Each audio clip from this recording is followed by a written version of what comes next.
Should county sheriffs continue to be elected positions, elected by we the people? Well, State Bill 5974, that was just pre-filed on Monday by Democrats from the 44th and 45th district, seem to think that there needs to be far more state oversight, state influence, and state decisions about who can run for election. And ultimately, their goal is to make these sheriffs and these chief of police and police captains to be elected officials. But I want to take a quick minute to kind of break down this bill. It's a 27-page bill. It's kind of long, but so I don't want to read it. But I want to just hit on a couple points that I think really should open our eyes to this bill.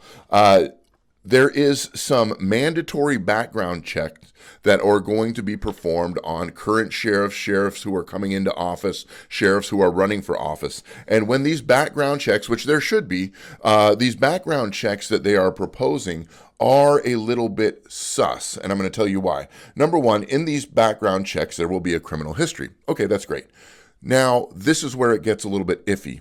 There will be an investigation into prior misconduct. Now, who is going to decide what that misconduct constitutes and how it's defined? And then next, it will be extremist affiliations. We know that in King County, there is an extremist task force. And who are they looking at?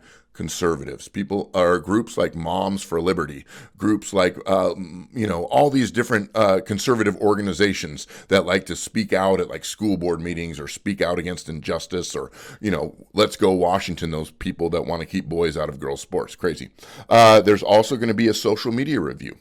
Okay. How are you exercising your free speech? How does this sheriff candidate or current sheriff, how do they exercise their free speech? And then a psychological exam and polygraph. Now, who's going to be conducting these exams? If this is being put forth by the Democrats, then you know that there are progressive views and they are going to be asking progressive questions. And not only that, what happens is a sheriff police chief in this bill, sheriff or police chief automatically loses office is certification if their certification is revoked or their eligibility requirements are later found unmet. In other words, they don't meet the state standard. What this whole thing is, it's an attempt to create a state-run, state-organized, state-appointed police force.